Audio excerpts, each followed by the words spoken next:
Joey Raisin, bring it in from shop. Get yourself a pickle. Get yourself a boot. Joey Raisin, bring it in from shop.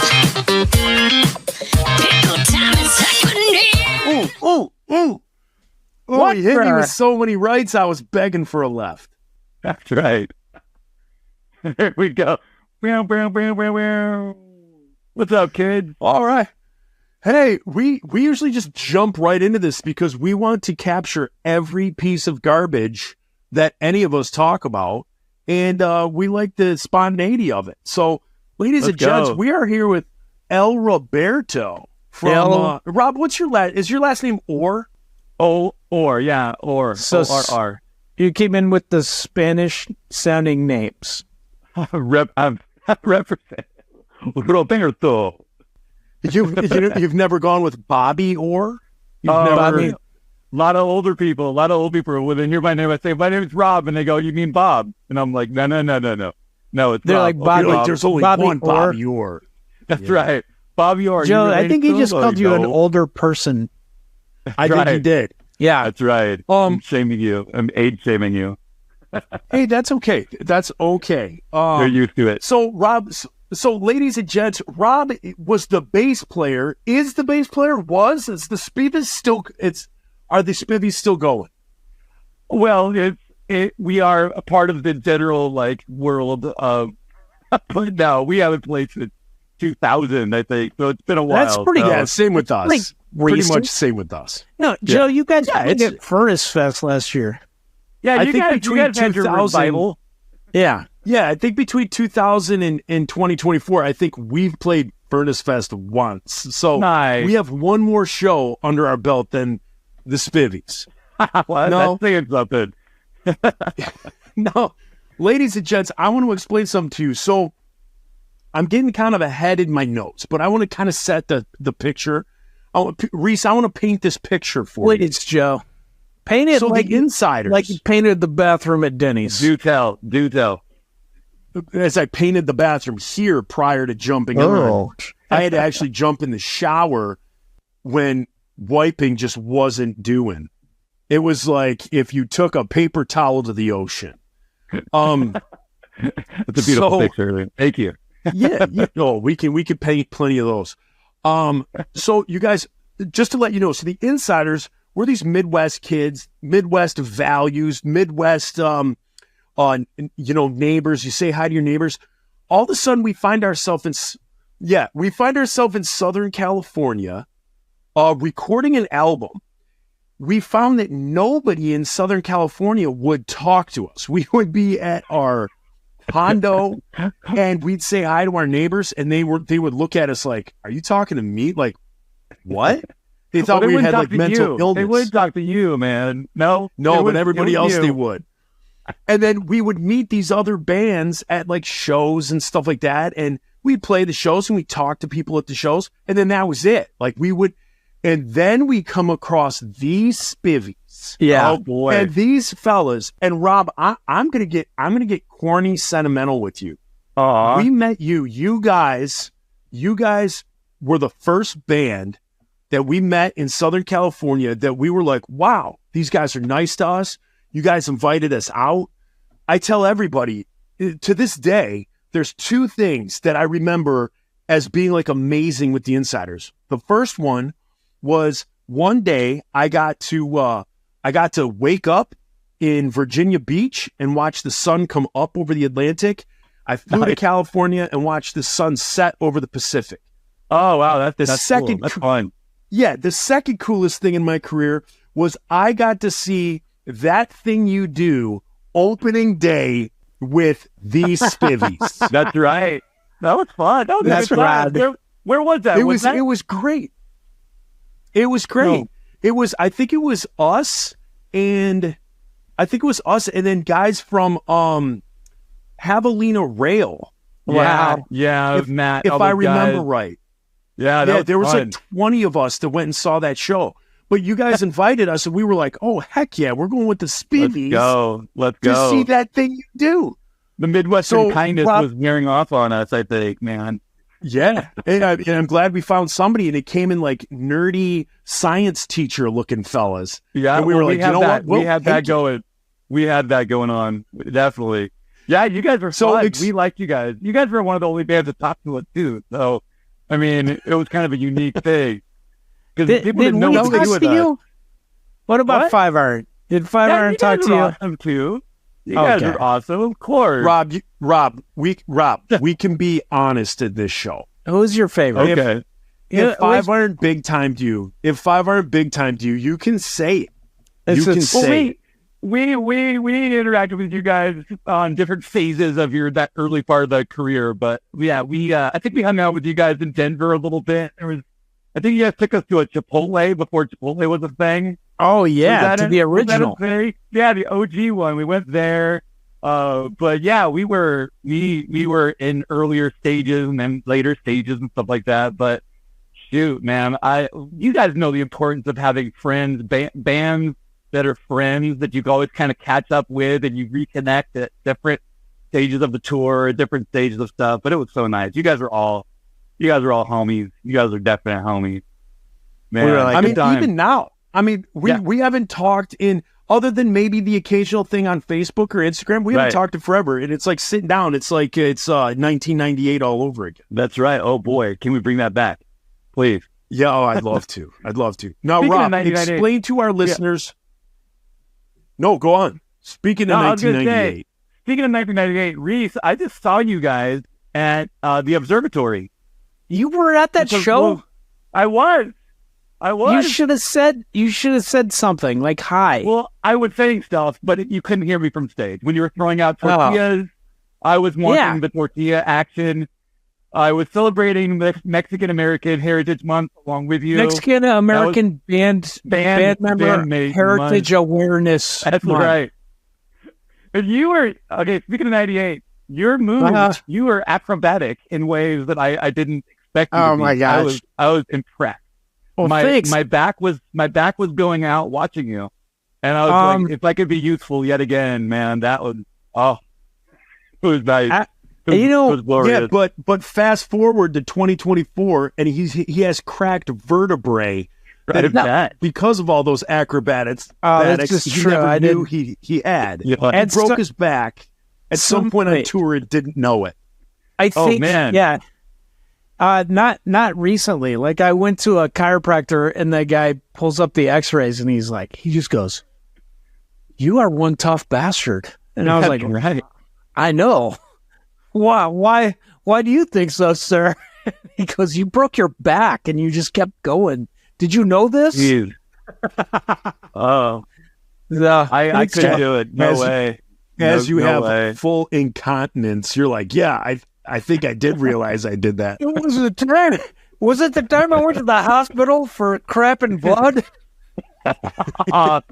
Leave it on the stage, man. Don't leave it. Yeah, I was impressed. Thank you, Rob. I mean, I wish I could have said hi to you, dude. Everybody in the band loved your band, and we have nothing but fond memories, just of like how cool you guys were. How good your music was, just how fun it was to play with you. And nobody, like no band was cooler to their fans. You guys had the laminated ID cards. Like people would come, they'd pick an old yearbook photo. Yeah. And you the fan club. Yeah.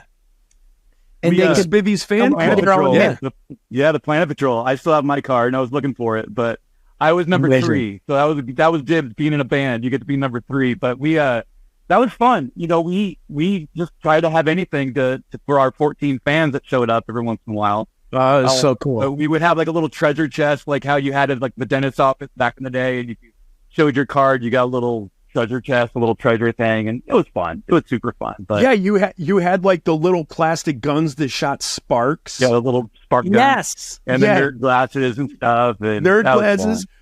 Yeah. You had paper dolls of yourselves. That's right. Yes. I still have those. I have my original Spivies fan club kit out in the garage. Me too. It's in a rubber. It's in a Rubbermaid. I have all my lanyards that I ever got. You know, what Joe did lose? He kept all that, but lost his Dove Award. Yeah. And dignity. He lost. Yeah. Well, they can move to anybody, no clue. So, you know. Exactly. I've got we all four. know that those I've got are just four of them. paid for. Next time I find go them on Nashville, eBay. I'm looking on Facebook Marketplace just to see if anybody's talking and all. Dove Award. Just Google it. Dove Award. It's like 13. Rubbing off Steve Khrushchev. He's got a ton of this. He's got a ton.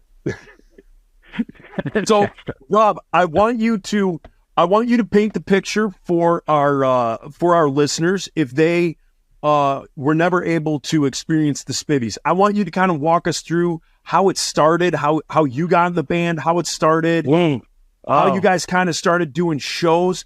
Now, you guys were the Christian scene. Like, did you consider yourself like a Christian band? Good question. How did it go?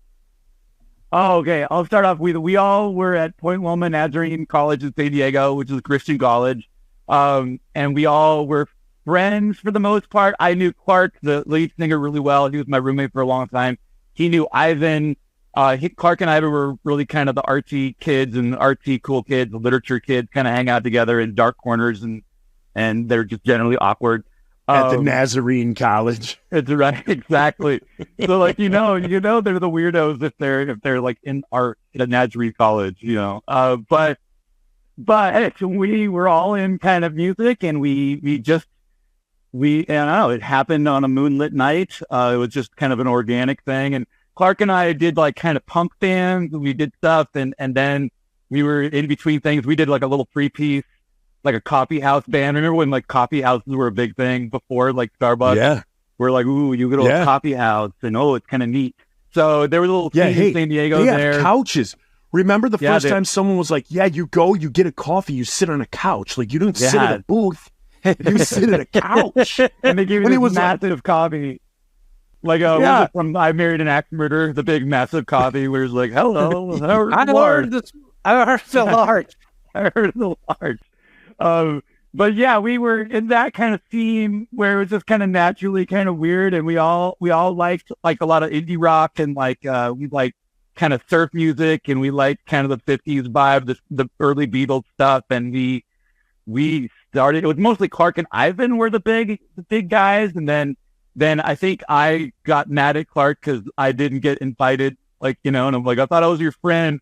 And then a week later, I joined in, and the rest is history. Just the four of us did our stuff. We had a hard time fitting in because there wasn't really a band like us. So we got sometimes we kind of played with the punk shows. Sometimes we played with, like, you know, this is kind of the third wave ska kind of stuff in Orange County. We kind of started to play with some of those bands, but they didn't get it. They're like, "Where's your horn section?" And we're like, you know, we're not a ska band. So it was fun, and then we were also Christians, but we weren't playing Christian music. So a lot of it kind of like, where do you guys fit? So the 90s, you guys remember the 90s were a kind of time where people can do some really kind of weird stuff, and it got kind of there. It kind of this mishmash of a bunch of neat stuff, and it was a fun time. It was really cool. So, it was a fun time. Crazy. Yeah, we got just kind of locked into. We played so many different shows. I mean, sometimes we would play like straight up like Christian rock festivals, and we would play stuff at big churches and stuff. And then the next night we could play it like a punk club somewhere, and they would kind of dig us too. They would be like, "Yeah, you guys are effing awesome. You know, you want a beer?" And we're like, "Sorry, we don't drink." You know, it was, and they all kind of thought we're the weirdest people in the world. But anyways, we moved past that part. But yeah, how about I take your beer and you take my track? All right, exactly. Here you go, sir. This shows the 4 steps to salvation. Well, yeah. So we were, it was weird. It was such a fun little niche idea, and we were like, let's see where we can go with it. So we did it for a few years there. It was super fun. It was super fun. It was so cool. I just always remember, like, there was never there were plenty of shows that we would play where like another ska band would get on and you know, people would be like, you know, because the 90s, everyone was a ska band, especially in the Christian scene. Yep. So there was all sorts of them. And so people would be like, oh, okay. And you kind of see like interest wane and, you know, and then same thing with like punk bands. But you guys always, I just like the memories that I have is like people were just dancing. Like people just loved dancing to your music. Yeah. It was fun. Yeah. Like no one had to like put on this like I'm a rude boy or I'm a skin or I'm a punk. Like everybody just listened to your music and it was just so fun.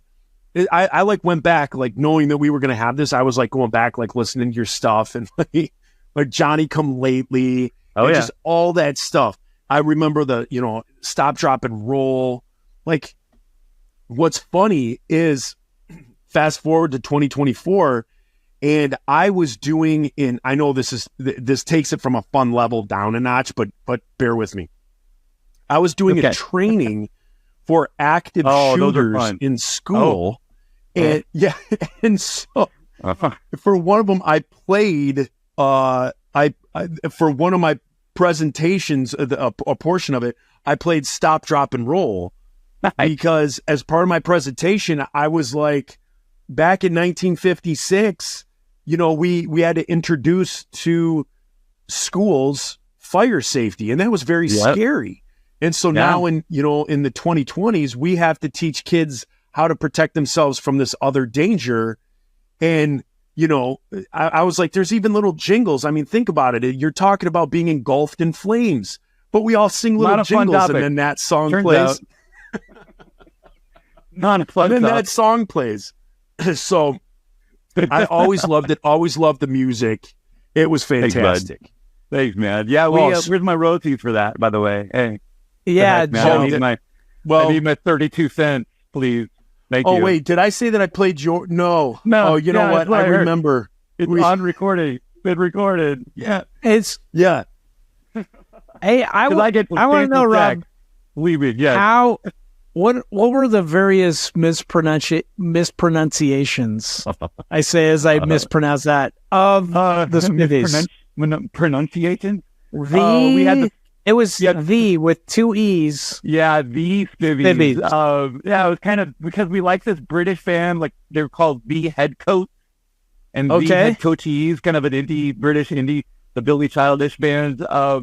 We got the Spivies. We called the Spives. We got called the three. We were called the three Spivies. But you were like, where's the?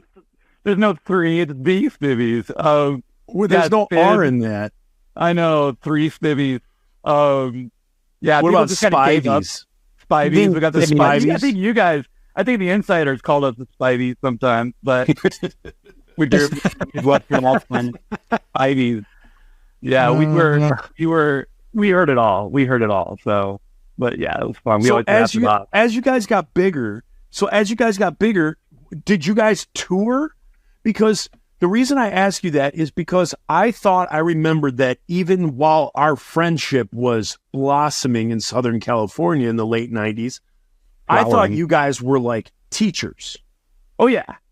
We tried to balance the rock and roll lifestyle with teaching. It turns out it's kind of hard.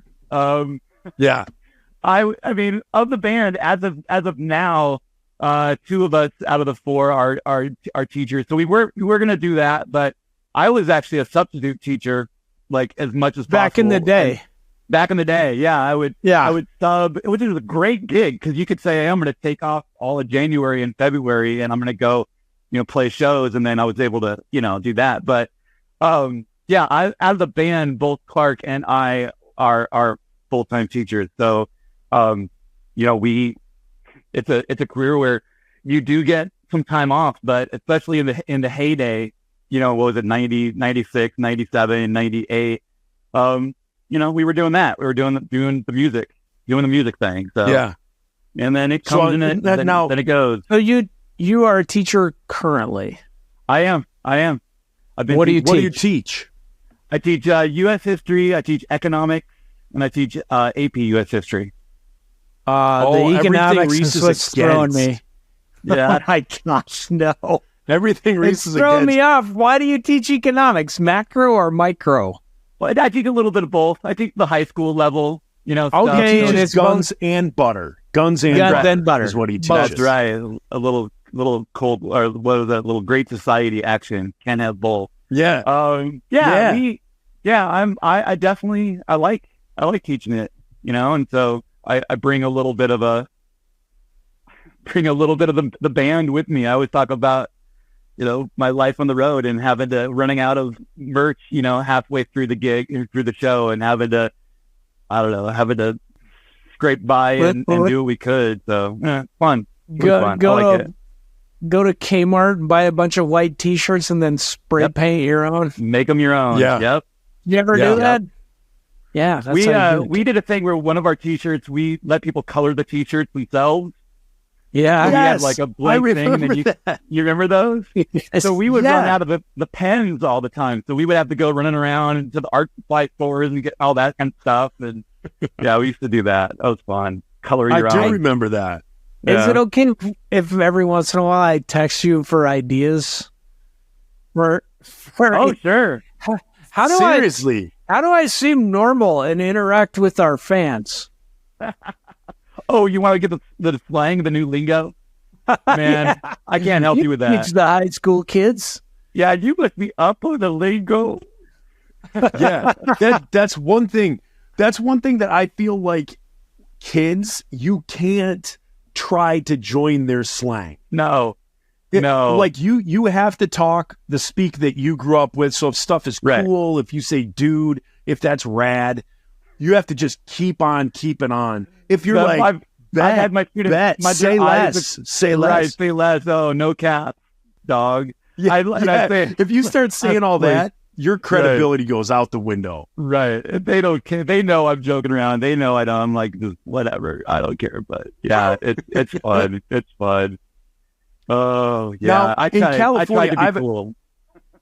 I have a question. So in California, do you guys go to school all year, or do you have like the summer off? Oh yeah, we go most of the year up till summer. So like late May, and then we're done. Okay. So we just started back. This is my third week. So okay. Yeah. Here in Michigan, most of the schools end about the second week of June. And then they go back, like they're going back again. Like this was the first week back. Okay. But Michigan passed some law a few years ago that like all public schools had to start the day after Labor Day. Okay. But your school district could put in for an exemption, and every school district puts in for an exemption. Really? So even though the law says you have to start after Labor Day, the colleges do. I think. Maybe not, because I think my daughter starts this week too. Yeah, later August. Yeah, we used to start pretty early, but then it just messed with the schedule with Christmas and stuff like that. So, but yeah, we just started. So I think the thing that threw me, exactly. I think the thing that threw me is I had cousins that live down in San Diego, and they went through, I want to say like a pilot program that they did. Like, so this would have been like mid 2000s, early to mid 2000s, where they went to school year round. And I think, I think that's what made me think like, oh, in California, they go year round. Because the weather's nice and it's glorious out here, you know. So we sometimes they do that. The weather's nice. People, other than you, Rob, other than the Spivies. Come on, Joe. California people are so nice. California is the place you want to be, so you loaded up the truck and you moved to Beverly. You know what changed my mind on that? When we first toured out there from Denver, we'd just be like, we'd go to Southern California and people just stand there and we'd be like, come on, you guys can dance. Your friends won't make fun of you. And then, like, it's okay. After we became bigger, people did, and then they were cool. But there was just like this kind of like, let's see, we've already seen every ska band on earth. I don't care. Right, and that's why we were so not desperate.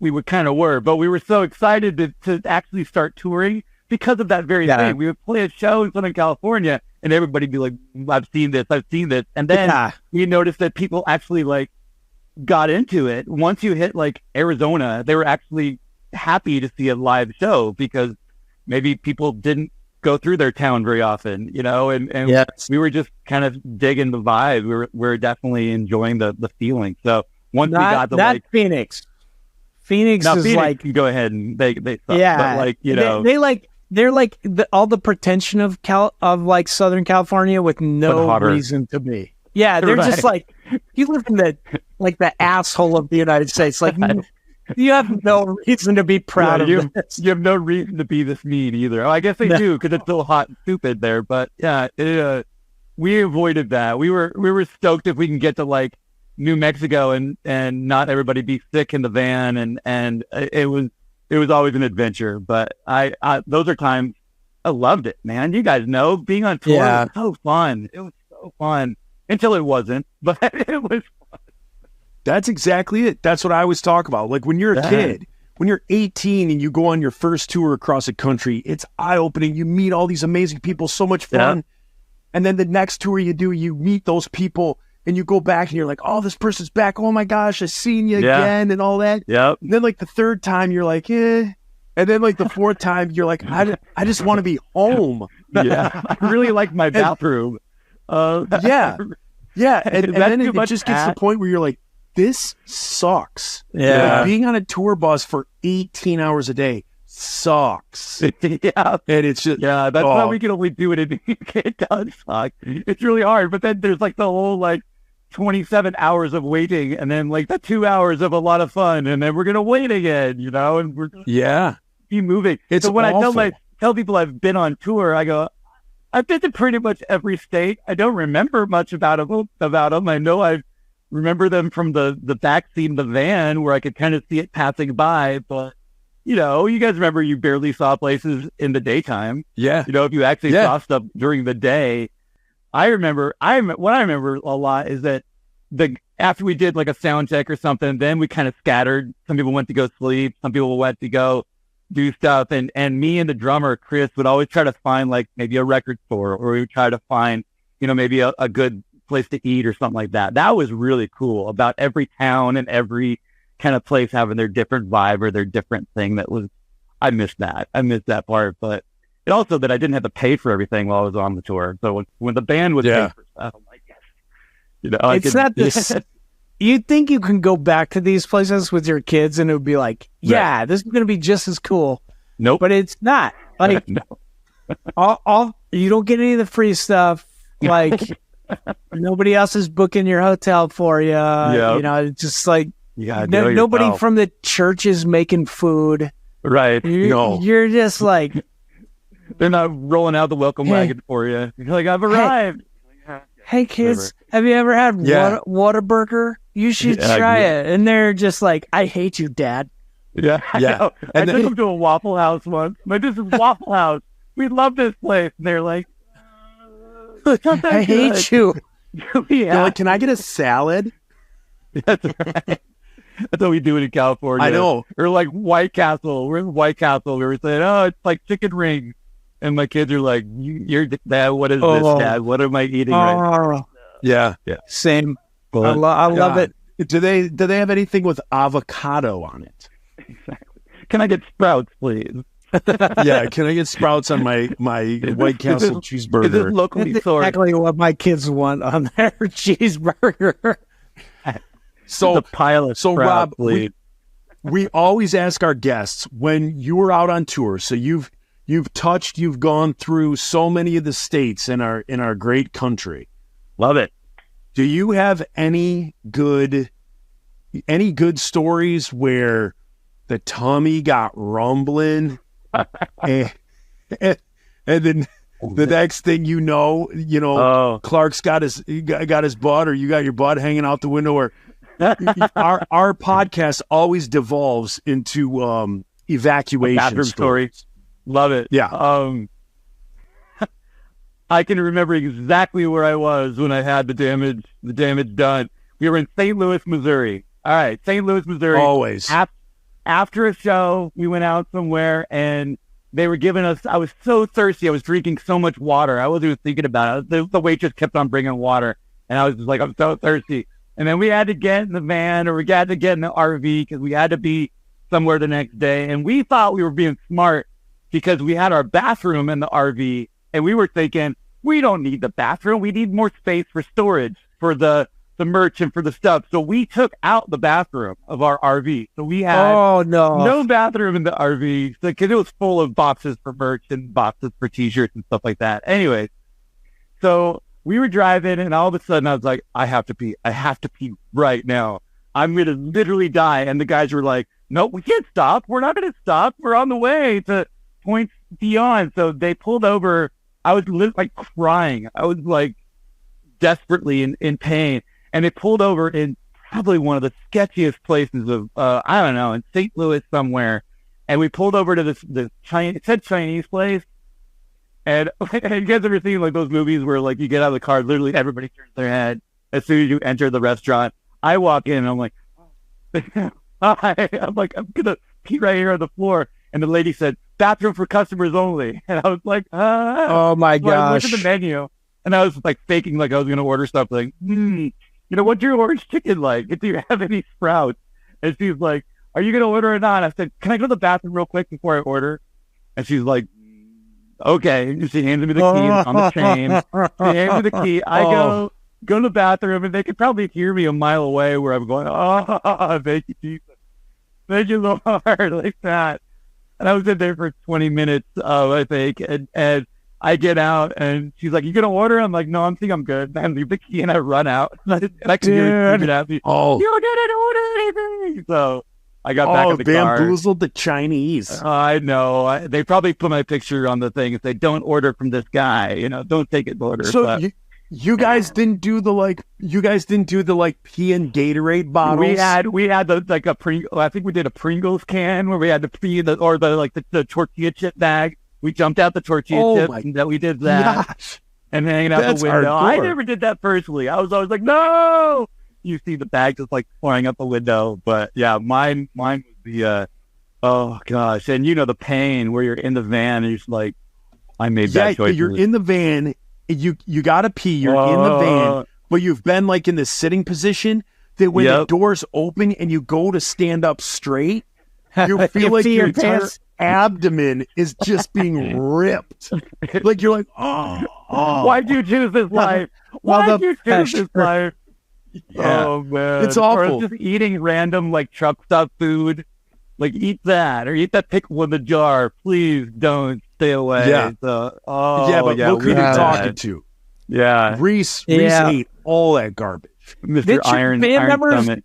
Well, not anymore. It's wounded because of it. But like, did your band members dare you to eat stuff, or was there somebody in your band that was like, we always had not going to eat that thing? Yeah, whoever was the newest member of like the roadie or the person that kind of joined us, we always made them eat stuff because we learned our lessons pretty quick. We were like, hey, we're gonna make the new guy. We're gonna make him eat stuff. Here, I challenge you. And he's like, oh, I don't want to. Well, if you want to be with the Spivies, you gotta eat that. You know? Yeah, because we're hardcore.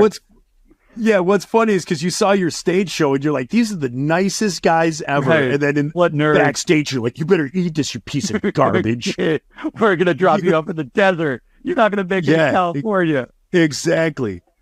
So, Rob, once your Spivies, now you guys got signed, right? What label were you on? Because you put out an album. We put out 2 albums with Matt Wignall from Javelina Rail Company. Okay. He created a record label. He called it Jackson Rubio Records. So we were on there. Yeah. I remember Jackson Rubio. Yeah, so we did a couple albums through them. So. You did 2? I need to go back and look at that. I don't think I'm familiar with your second album. Yeah, it was the kind of the bastard child, the one that really didn't go anywhere. So, yeah, the first one, first one was the one that got some pretty good release. But the second one we released it, and it was to little fanfare. Yeah, but now, you know. Did you tour? Did you ever tour with Javelina? Yeah, we joined them a bunch of times. We did. They kind of, begrudgingly took us on tours and stuff because they didn't know where to put us either. You know, they're like, where are you guys what music are you guys? But yeah, they were fun. How did you classify that band? I don't think you guys were the outlier. Everything that band played was just like, what? Yeah. We were an interesting show when it was the Spivies and Javelina Rail Company. Man, that was interesting. People just left like, yeah. What did I just? Where did I? How did I buy a ticket for that? Did my parents just trick me into watching French cinema? Is this a dare?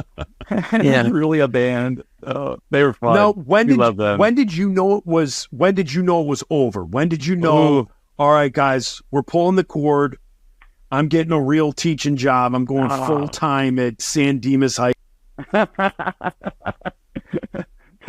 Making kids write essays. Let's see. Probably early 2000. My daughter was born in April of 2000. So there's a couple shows where we have pictures with her of the baby. So it was early 2000. And yeah, the second album didn't do as much as we were wanting it to. And we kind of recorded some new stuff. And a lot of the guys were like, yeah, we need actual jobs. And we kind of want to, not that being in a band's not an actual job, but a job that pays every month. It's not an actual job. Yeah, that'd be a It ain't an actual job. It's not an actual job. We have to get paid for it's like saying a football player has a job. He plays a game. Music I don't want to challenge them because they're tough and they'll hurt me. Yeah, we were getting married and I was already married and I had a kid and it was time. It was time and we kind of pulled the plug and I left first. I know it's kind of weird. I regret that. I really do. Because I thought back a bit later. I'm like, I could have made stuff work. I could have balanced it. But at the time, I'm like, no, I'm leaving. Exactly. It's a sad, messy cry. But yeah, it just kind of ended. And they did a couple more shows. They had a couple more arrangements with, pre kind of done deals. And they said, we're going to finish stuff out. And the rest is, we just kind of went away, I guess. So then you get, Reese, did you have a question? Sir, marriage also killed my band. And I tried to counsel the people. I was a co-pastor of a church and I was like, guys, instead of getting married, just go jerk off in your bunk. But they did not listen. They did not heed my pastoral advice. No, not the same, man. No. Some of them did get married and also jerk off in my bunk. Probably a song about that. Unbelievable, Lord. But Joe's like, we just had a line. We had a line, and Reese just went over it. They're talking about areolas now or something. I don't know, guys. Oh man, jeez. Don't open that can of worms. Hey, I bought a record. How about a record on Sunday? Was Sunday yesterday? Saturday. The record label yesterday. Series, swear to hand to God, it's an imprint of RCA records from the 70s, Areola Records, Ariola. Wow.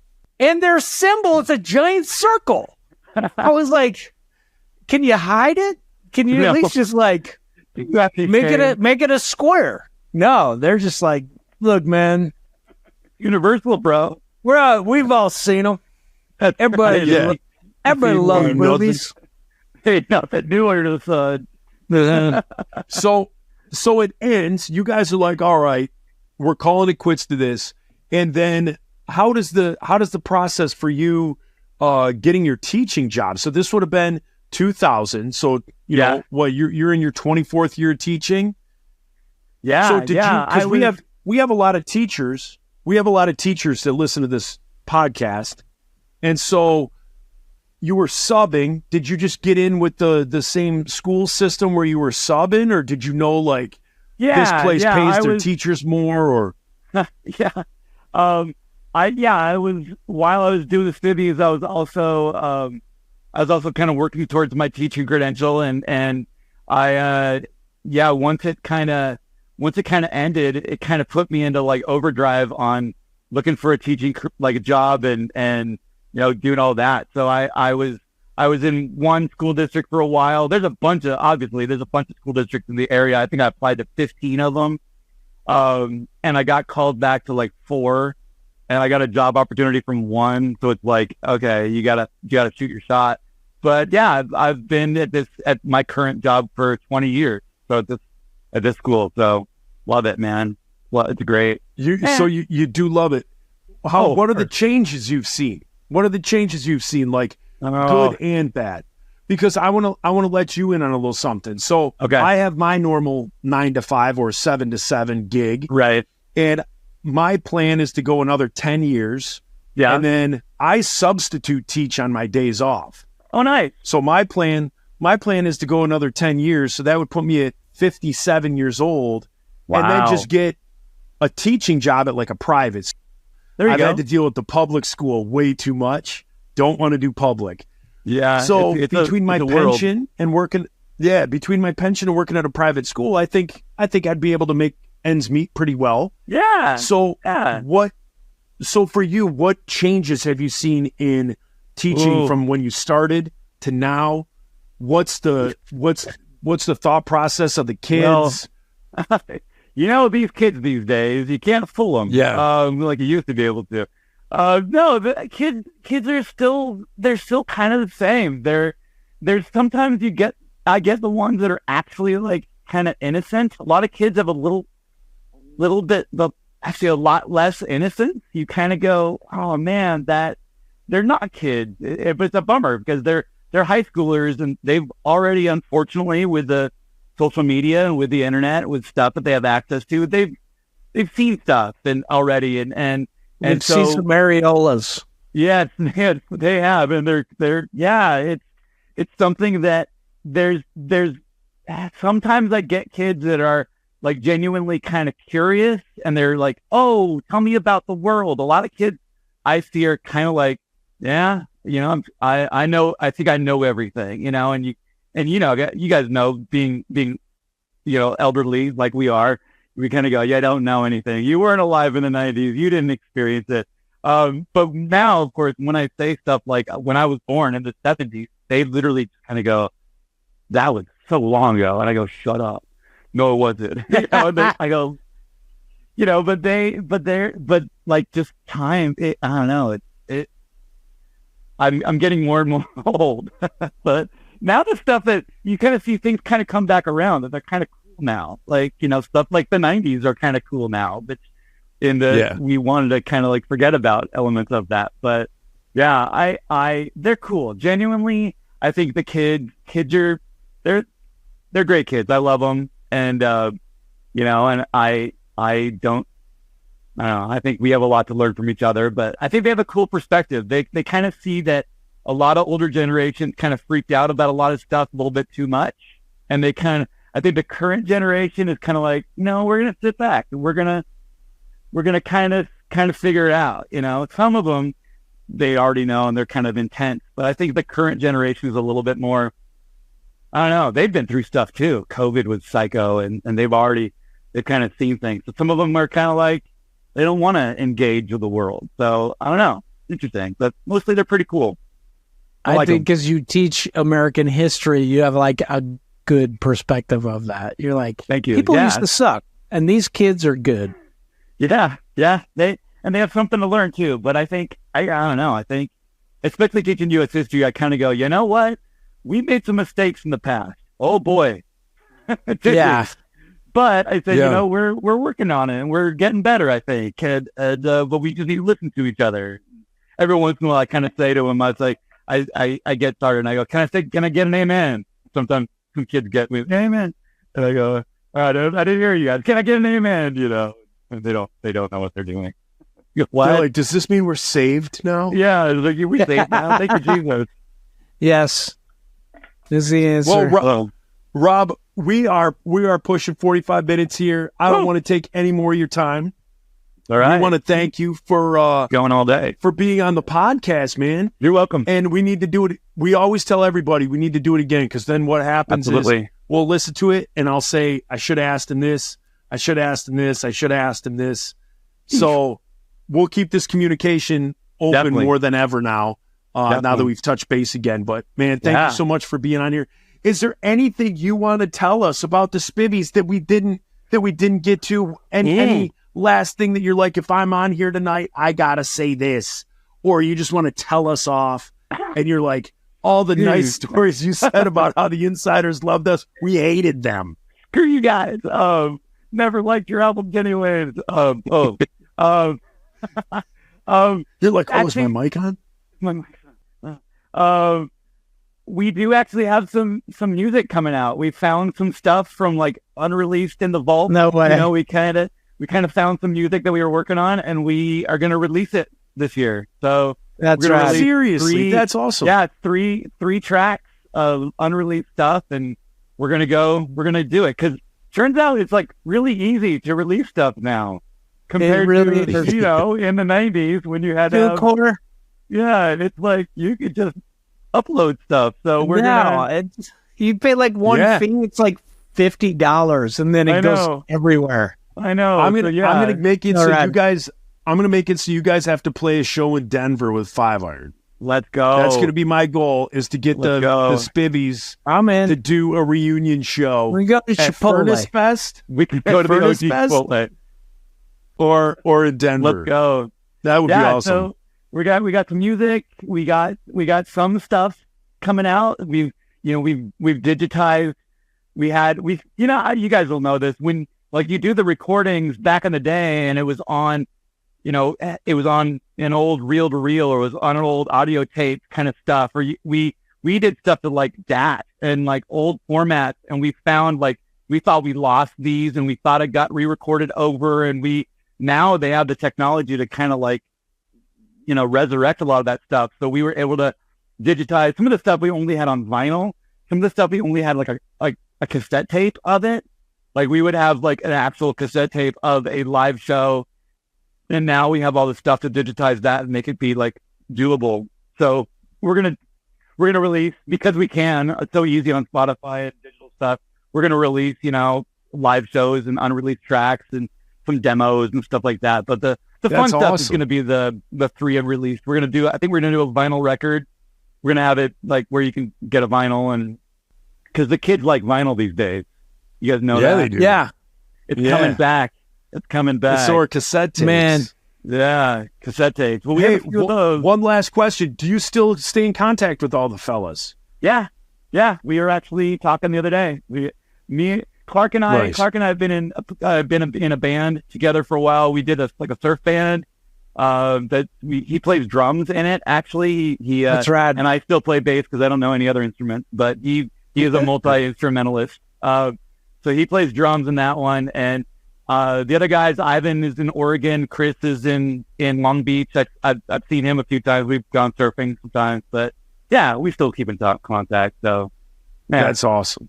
Again, thank you so much for being on the show, taking the time out of your schedule. I probably rushed home from work to jump on it, where we're later in the evening over on the East Coast. But man, if you ever pass through Michigan, if you ever come up here for anything, man, give me a call. You need a place to stay. You need a place to do laundry. You give me a call. We'll set you up. You won't spend time.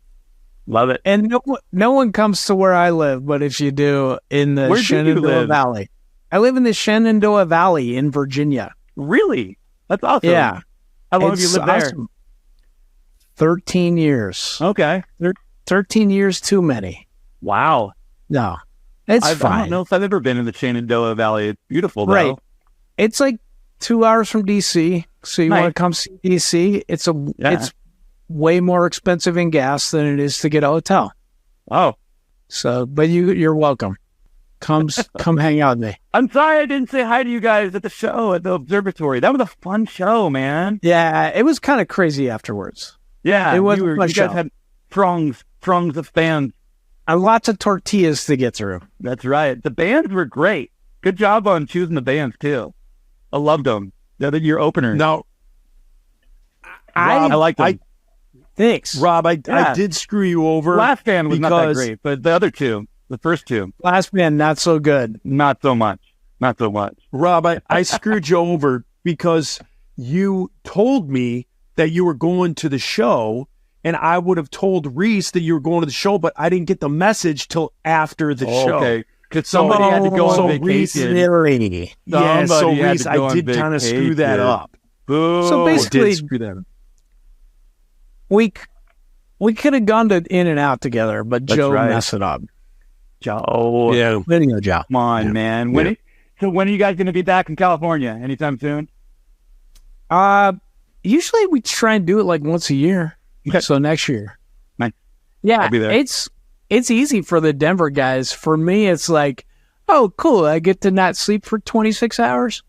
That's what it's like. So it's worth it, though. Yeah. How about you, Joe? How about when are we going to get some more insiders? Action, Joe. Man? Come on. No, Reese is always trying to get me to do stuff and to get us back together, and my schedule just does not allow it. I'm sure the guys in the band, whenever I kind of come out of my cave and say, "Hey guys, do you want to do this?" They're up for it. Right. It's just. Like, I wish we could be in a band again. And Joe's like, I don't know. That's exactly it. Well, it's just like you talked about. You have kids. Like my kids. My kids are 20 and 18. Yeah. And I thought when they hit that age, you'd kind of like let them go, and the dynamic changes. And so then totally instead does. of like being the parent that you have to like dote upon them, and get them to this practice or here or help them with their homework, it's a different dynamic. And then it's like you never do get to see them because they're at school or working, like they're at college or they're working. So then when they are available, you want to drop everything because you finally get to see your kids, So totally true. I got to see my youngest who turns 18 in September. She was in Wisconsin for like 2 weeks. Then she came back and then went to the Upper Peninsula in Michigan. We call it the UP. So she went to the UP for a week. So I hadn't seen her in like 3 weeks. Is that where you guys are like this part? Is that what you guys do? Yeah. So we live here. Right. Yeah, we live here. And then the UP's up here. Don't you guys have that movie you guys all watched, like the Moonlight, the Twilight or something like that? Like Escanaba in the Moonlight. There you go. Yeah. Clark's got Clark's family has like they go hunting up there every year. And they all watch the Escanaba, the Moonlight, and they eat their venison and Clark and pasties. Yeah, I guess. I don't know. I've never been up there. So many white people. It's kind of scary. Well, if he's ever passing through there, I'm guessing for him, he probably flies in, or if he drives, he's cutting through like Wisconsin to get up there. I think he's flies in. Everybody on the airplane has their little cooler with their venison, and they're all wearing flannel.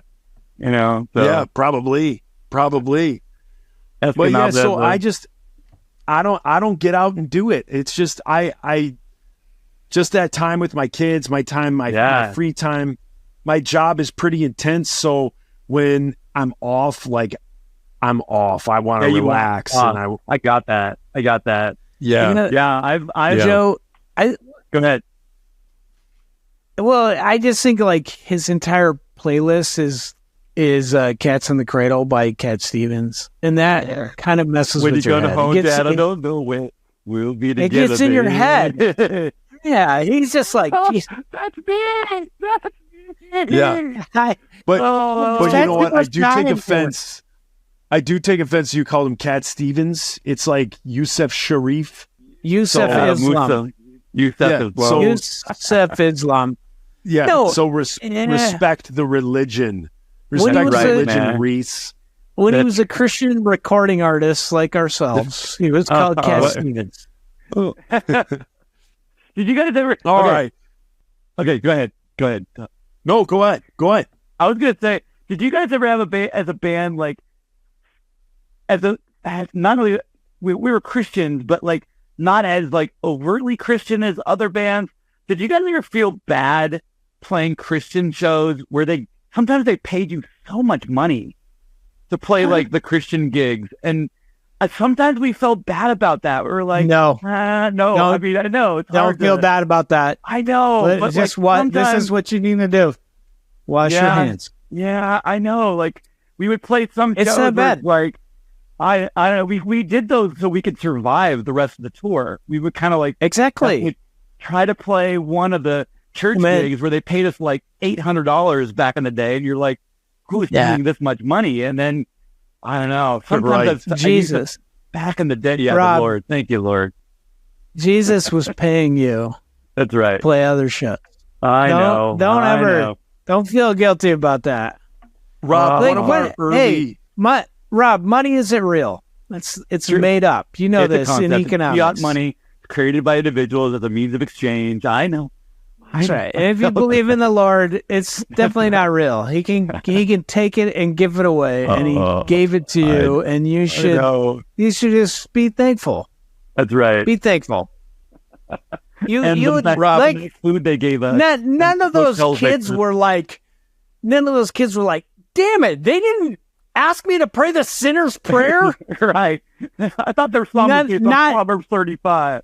They didn't zero kids. Stop, drop, and roll. It's about hell. Oh man, they felt so good. It was fun, and that is the gospel. Yeah, have fun all the time. That's true. That's what Jesus says. That's right. The abridged version, the message. That's from the message. Be nice to each other and have fun all the time. Be excellent to each other. Yes. We're gonna go full circle, back around to Bill and Ted. All right, well, Rob, we will let you go. We've kept you for an hour. Man. I said this when we had kept you at 45 minutes. We're good. So we will let you go. Thank you so much. Great to see you, and stick around so we can do an off camera goodbye, and I can weep uncontrollably. All right. I know what's happening. Peace of pizzas. Save for the squids. Yeah.